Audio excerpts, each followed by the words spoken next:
Today on CityCast Portland, we're talking about the return of the Traffic Enforcement Division, our unexpected spring heat wave, and the ever-rising tax burden of living in Portland. Joining me today is CityCast Director of Newsletters, Bryan Vance, and our very own lead producer, John Notarianni. It's Friday, May 12th. I'm Claudia Meza, and this is what Portland's talking about.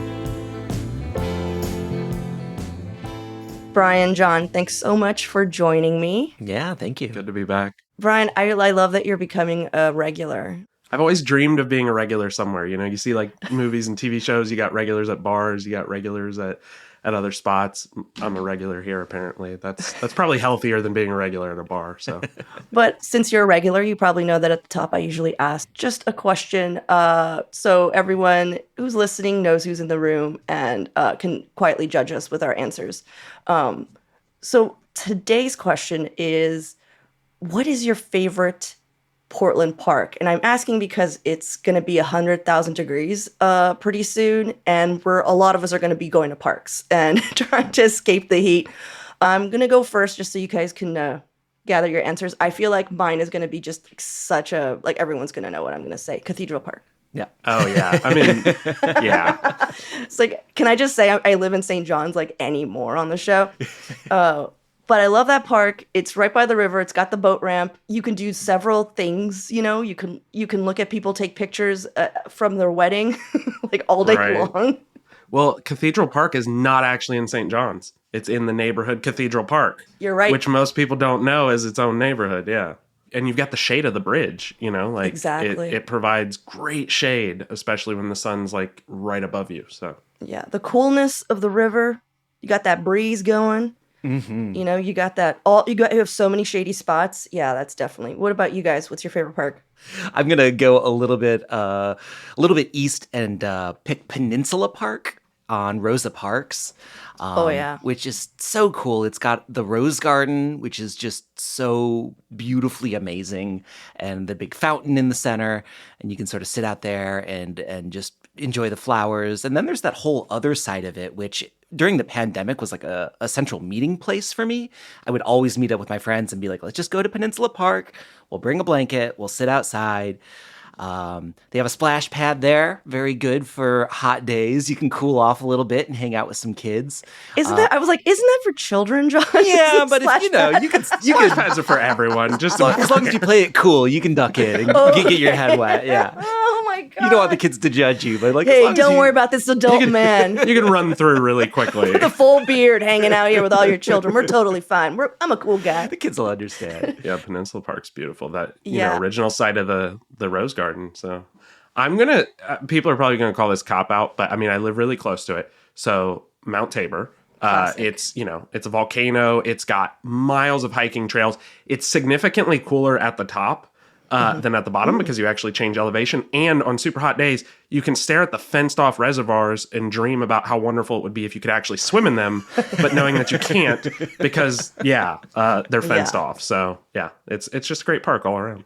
Are those reservoirs actually like city water supply? No, not anymore. They got in trouble for that because, open air reservoirs are not safe and birds were pooping in them and all this other stuff. I remember, this is like a little known fact about me, but I moved to Portland right after college and I got a job with the city testing water because I used to be a scientist, which is crazy, right? Mm-hmm. I know before I moved into podcasting. And so I would get all the lab samples and we would always get that test. And I remember there was a huge shutdown of that reservoir and it was like a big deal in the city. Well, in my lab anyhow, because we're just like, we found out a teenager peed in it and we're just like, God dang it. Old Portland problems, yeah. Ooh, yeah.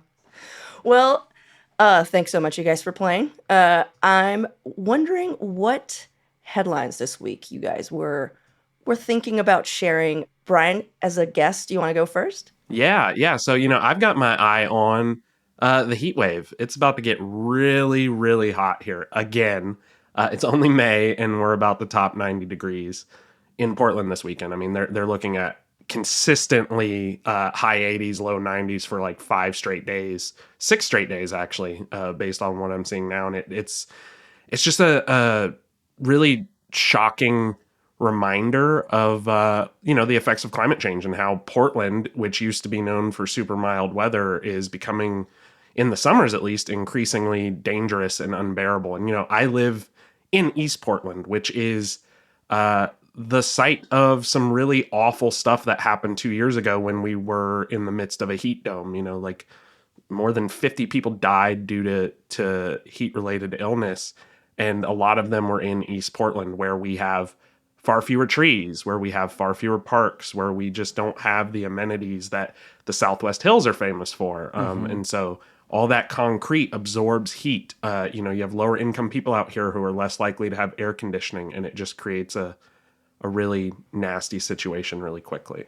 Yeah. I mean, I was born and raised in LA, and one of the big reasons I decided to go to college in the Northwest was because I hated being hot, because I was one of those poor families that never had I grew up in LA and never had an AC. Yeah, and I feel like that, like if anyone's like, how tough are you? And I'm like, I grew up in LA and I didn't have an AC. I remember being a child and literally falling asleep at noon because it was so hot. Like my brain just shutting down because it was like, you must conserve energy now, But I don't like it. I don't like it. It really bums me out that this is happening. And it's also just a little scary because you're just like, well, so how early. Much worse is it going to get then if it's just May, Because you think about the recent heat waves we've had. So the past 2 years, we've had really bad heat waves that killed people. They were both in June. It keeps happening early and earlier. And this isn't the first heat wave we've had this year. I don't know exactly when, but I think in April we had one where it got really hot for a few days. It wasn't the prolonged heat that we're about to enter. But, there were 2 days where I remember I was like, I'm not doing anything. I'm staying inside with the windows shut. I'm still rocking the window unit lifestyle. And I feel like I've always sort of prided myself on never putting them in until at least June. And now I'm like sitting here being like, I think they got to come out of the basement this week. I think I've got to put them in like the second week of May. And I feel just like, I mean, but like, I'm totally with you, Bryan, on what you were saying about just like the danger that this heat poses for people. And like there's a researcher at PSU who like did a bunch of like really good research into how urban conditions affect people during heat waves. And something that I saw he wrote is that it's not just about like where in the city you are, but it's also people who live in high rises are way more vulnerable too. Because heat rises. He had this article that said, we end up seeing that apartments in the upper floors of a building are sometimes 30 degrees hotter than the bottom floors of a structure, which, like, you think about the way the city is built, there's a lot of people who are living higher and higher off the ground now, and those apartments are just going to be, not great. Hopefully they have AC. Well, but this is what's cool is even if you don't have AC, there are, some simple things you can do to keep yourself cool. The biggest one is like, if you have any east or south facing windows, keep your curtains drawn, when the sun's actually shining on them, keep them drawn, keep those windows shut. Overnight and early in the morning, open your windows up when it's the coolest outside, let some cool air in, get a cross breeze going, cool things down.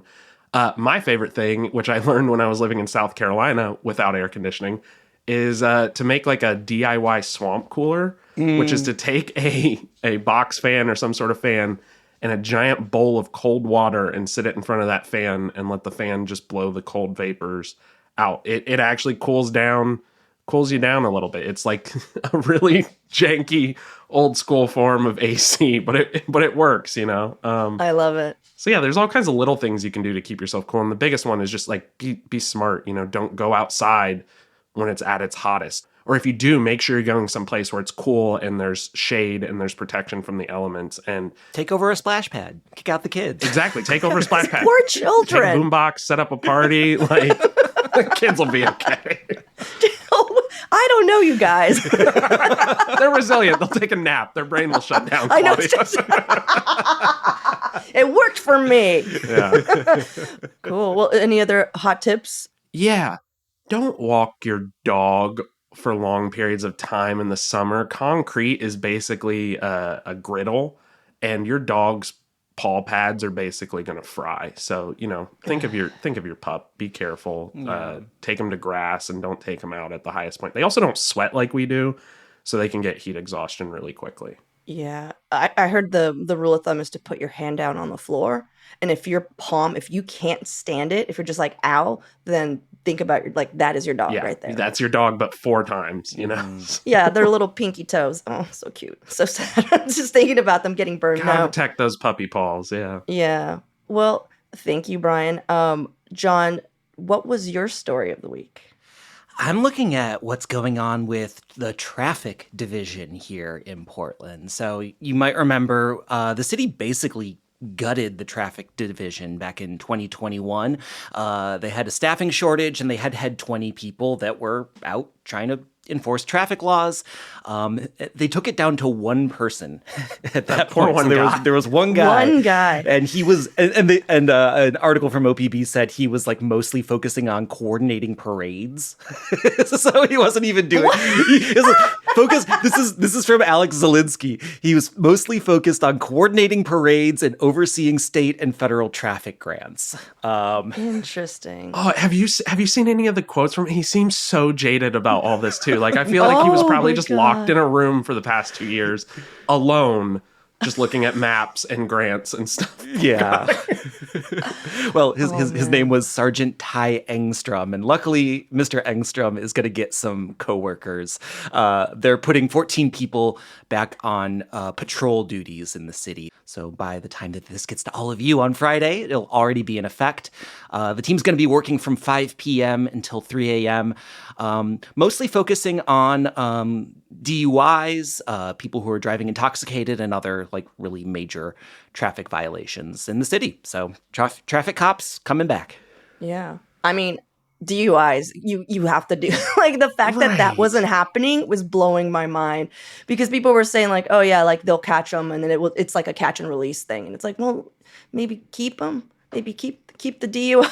I think this is actually like, this ties into a lot of stuff that we've seen with the police over the past few years in Portland. Like they made this cut because they were saying there were staffing shortages, but they broadcasted this cut so loudly that like it was basically open season for anyone who wants to drive recklessly, because you knew. And then they like, yeah, they'll cite someone, but they don't arrest them. And it's like the same stuff you see right now happening with the DA. It's like the DA can't prosecute people if you don't actually arrest them and follow through. So it's like, if the police aren't doing their job, so many other aspects of society break down. And when police are not enforcing traffic laws, we see record-breaking spikes in traffic fatalities. I mean, 2 years in a row now, we have set the record for the most traffic fatalities in Portland.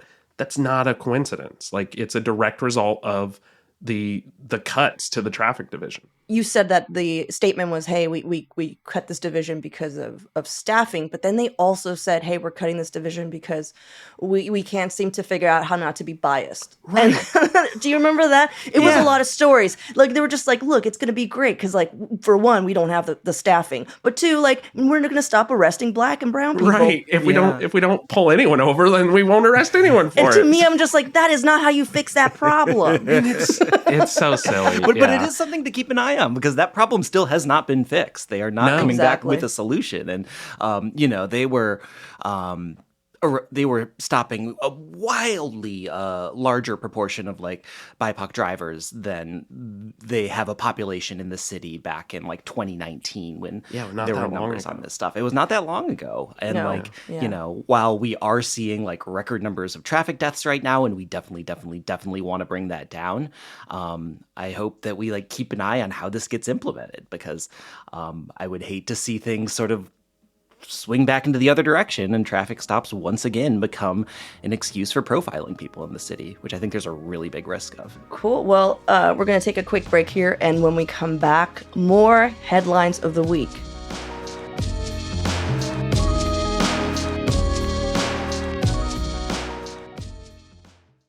Well, my story this week is it's an infuriating series, actually. So the Oregonian Mike's I don't know if I'm saying his last name. Mike Rogaway. Rogaway, thank you. What up, Mike? He's been following this saga since last year, which is officials in Morrow County voted for the largest business incentive package in Oregon history. We're talking like tax breaks that would amount to over $1 billion. Also, Amazon can build 5 data centers along the Columbia River. Now, this is a community of maybe like 12,000 people bending over backwards for one of the world's wealthiest companies, just like for the privilege of housing these like hideous, windowless, like farms, like server farms in like a pretty prime location.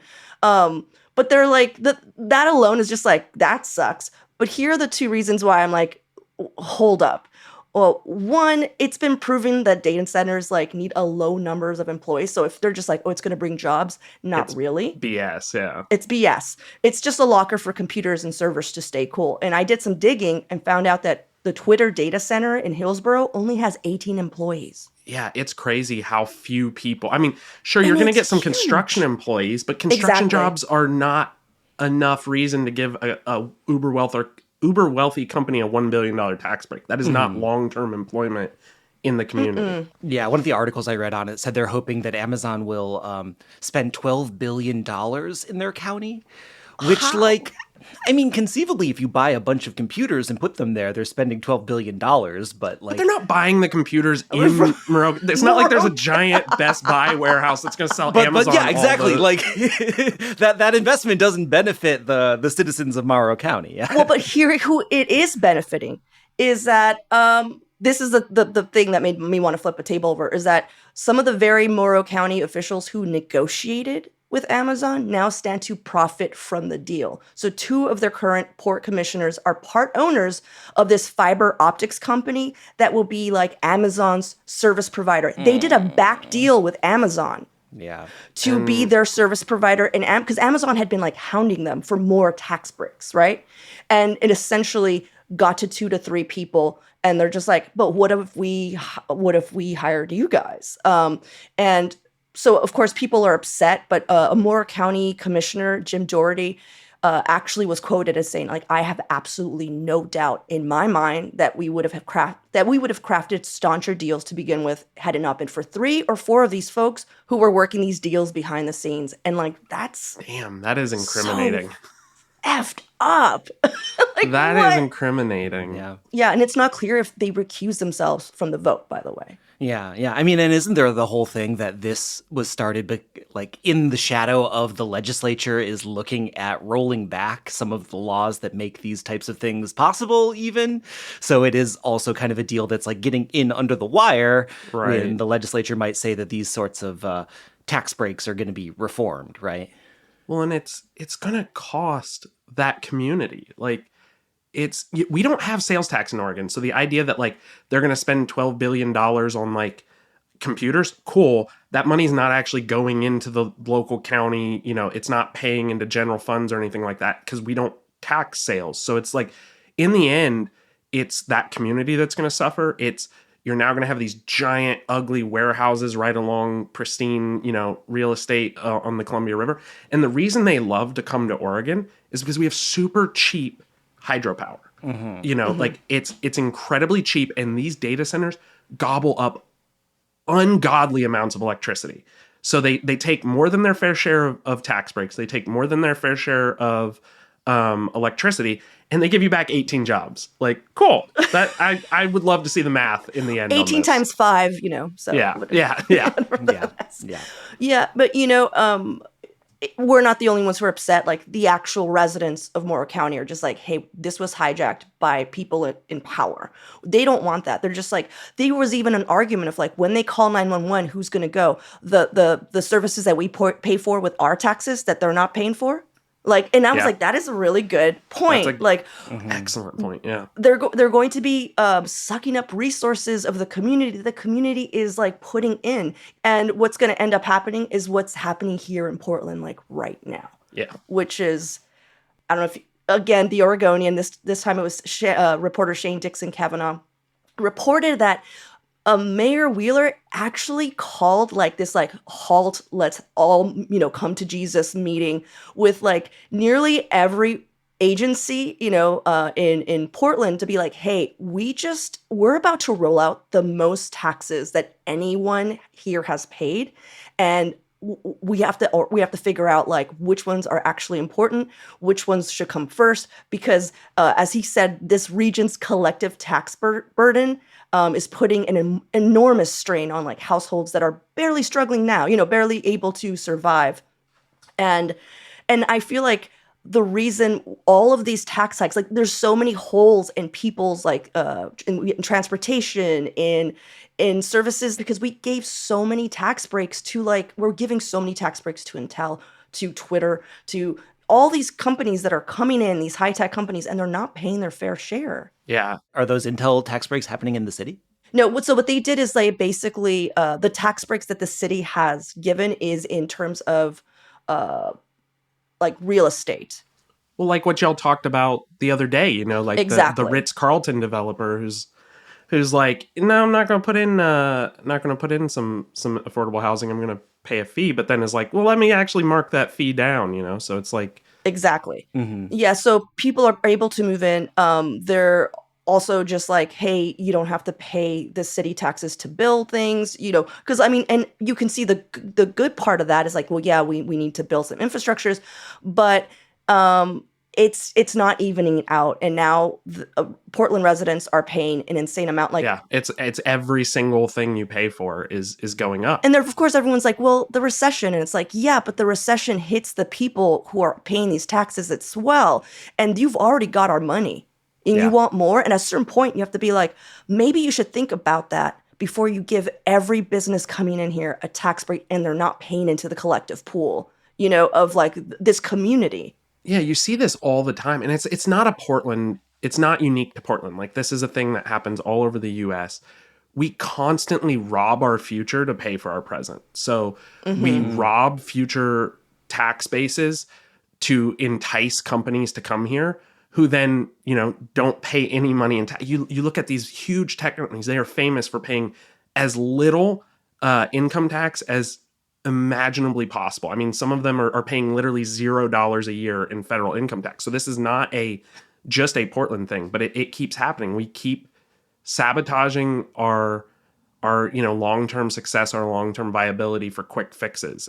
Yeah. And I keep saying like business taxes and whatever, but like this is what's messed up is like local businesses, their taxes have increased by 32% between like 2019 to now. Mm-hmm. And it's all for like preschool, homeless services, all this stuff, all the things that they're like not really seeing right now. Like they're feeling left out of, being, of the policing services. They were feeling left out by City Hall, and they're still paying the most taxes they've ever paid. Yeah, these tax breaks go to huge companies. They don't go to the corner store or the little restaurant or the daycare or the carpentry business. They're not going to that. And especially the like real estate tax breaks, those are going to mega developers, not the guy who wants to build a duplex so that he can provide an affordable unit, and also have a place to live. Those aren't the people getting the tax breaks. It's the already wealthy, super profitable businesses that are getting these tax breaks. And that's one of the ways they keep their profits up. So it's inflated,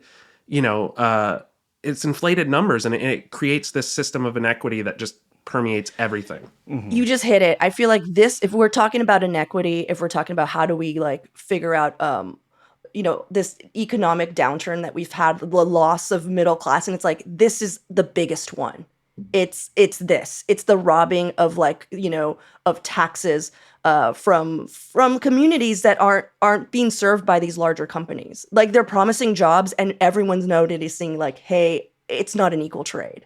Yeah, and I also think it's a question of like having city government or any government be a lot more proactive in figuring out how to support small businesses, Mm-hmm. Because like whether we're talking about Morrow County, where it's giving all this money to Amazon, or Portland giving these huge tax breaks for the Ritz-Carlton, like there is no way proportionally for like a small business to tap into that same thing. And I think the reason is because it's way easier for a regional or a city government to look at these huge projects and be like, we're going to dump a bunch of money into that and it's going to create a lot of jobs. Whereas trying to foster small businesses is a lot more arduous and like takes a lot more work and a lot more subtlety than just like going after a few major projects. But like, at the end of the day, like that's what we need to have a thriving city is, having small, locally owned businesses being supported. And like, especially we've been talking about crime pretty often on the show, and a lot of small businesses have been talking about how much crime they're facing too. Oh,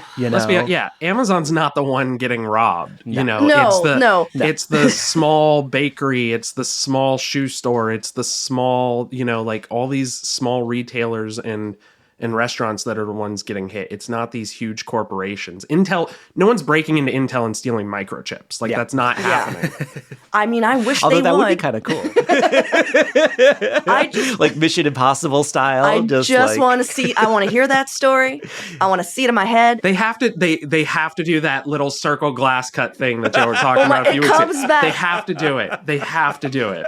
Brian, you don't understand. We've had this circle cut glass conversation. Gonna make it happen. I feel like that should come up every roundup. We should just talk about Ocean's this circle 27, glass. They rob an Intel factory in the Silicon Forest and they just cut a glass circle and pull it out. Yeah. Well, the last thing I want to say about that is that I feel it makes me sorry because I feel like our city, there's like not a tax that we don't say yes to. We're just like, sure.